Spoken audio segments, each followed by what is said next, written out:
Hi, ഇന്നൊരു evening സ്നാക്കാണ്. ഏത്തയ്ക്ക മൈദ ഉള്ളതുകൊണ്ട് നമുക്ക് പഴംപൊരി ഉണ്ടാക്കാം. എനിക്ക് ചായക്കടയിൽ പോയി കഴിഞ്ഞാൽ ഏറ്റവും ഇഷ്ടമുള്ള പലഹാരം പഴംപൊരിയാണ്. ഞാനത് മാത്രമേ എടുക്കാറുള്ളേ. അപ്പോൾ ഇപ്പം ഞാനും അമ്മയും കുഞ്ഞും മാത്രം വീട്ടിലുള്ളതുകൊണ്ട് 3 കഷ്ണമായിട്ടൊക്കെ മുറിച്ച് പഴംപൊരി റെഡിയാക്കാൻ പോവാണേ. ഇപ്പം ഞാനിവിടെ എടുത്തിരിക്കുന്ന മൈദയാണ്. സാധാരണ ഞാൻ ഗോതമ്പൊടി ഉപയോഗിച്ചാണ് ഏത്തയ്ക്കാപ്പം ഉണ്ടാക്കാറുള്ളത്. ഇപ്പം മൈദ ഉള്ളത് കൊണ്ടാണ് മൈദ എടുത്തത്. അപ്പം മഞ്ഞൾപ്പൊടി ഉപ്പും ഒക്കെ ഇട്ട് ഞാൻ നല്ല ഭംഗിയായിട്ട് ഇളക്കിക്കൊണ്ടിരുന്ന സമയത്ത് കുഞ്ഞോടി വന്ന് പറഞ്ഞ് അമ്മയെ സഹായിക്കാമെന്ന്. എന്നാൽ പിന്നെ ഞാൻ പറഞ്ഞ് ക്യാമറ പിടിച്ചോളാൻ പറഞ്ഞിട്ട് നന്നായിട്ട് കുഴച്ചെടുത്ത് അപ്പോൾ നമ്മുടെ പാനൊക്കെ അടുപ്പ് വെച്ചു. സൺഫ്ലവർ ഓയിലാണ് ഞാനിവിടെ ഒഴിക്കുന്നത്. അപ്പോൾ നമ്മുടെ ഓയിലൊക്കെ ഒഴിച്ചു. നല്ല ഭംഗിയായിട്ട് എണ്ണയൊക്കെ ചൂടായി വന്നു. അതിലേക്ക് നമുക്ക് പഴംപൊരി ഇട്ട് കൊടുക്കാം. ആ സമയത്ത് നമുക്ക് ഓടിപ്പോയി ഇത്തിരി തേയില വെള്ളം ഇട്ട് കൊടുക്കാം. വെള്ളമൊക്കെ ഞാൻ ഓണാക്കി.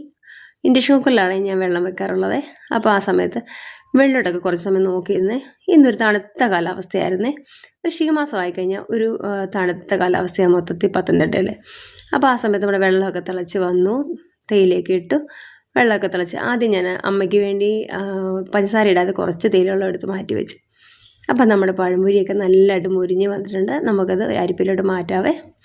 അപ്പോൾ എണ്ണയൊക്കെ ഊറി നമുക്ക് നല്ല ഭംഗിയായിട്ട് കിട്ടും. അപ്പോൾ ആ സമയത്ത് ഞാൻ കുറച്ച് മധുരമൊക്കെ ഇട്ട് തേയില വെള്ളം എടുത്ത് എനിക്കും കുഞ്ഞിന് വേണ്ടിയാണ്.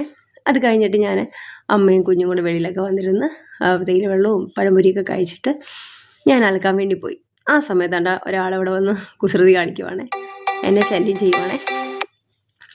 അതൊക്കെ കഴിഞ്ഞ് ഞാൻ കുളിയൊക്കെ കഴിഞ്ഞ് വന്ന് വിളക്ക് കത്തിക്കുവാണേ. വിളക്ക് കത്തിയൊക്കെ കഴിഞ്ഞ് സന്ധ്യാനാമമൊക്കെ ചൊല്ലി ഇങ്ങനെ ഞങ്ങളിരിക്കും. അപ്പോൾ എല്ലാ ദിവസവും സന്ധ്യാനാമം ഒന്നും ചൊല്ലാൻ എനിക്ക് സമയം കിട്ടാറില്ല. സമയമുള്ളപ്പോൾ ഞാൻ ചെയ്യാറുണ്ട് നന്നായിട്ട്. അപ്പോൾ അതൊക്കെ കഴിഞ്ഞിട്ട് ഇങ്ങനെ വന്നിരുന്നപ്പോഴത്തേക്കും കുഞ്ഞാണ്ട ട്യൂഷനൊക്കെ കഴിഞ്ഞ് വന്നിരിക്കുകയാണ്. മോനും അച്ഛനും വന്നിട്ടുണ്ട്. അപ്പോൾ ഇത്രയേ ഉള്ളൂ ഗൈസ്. Tata, bye bye.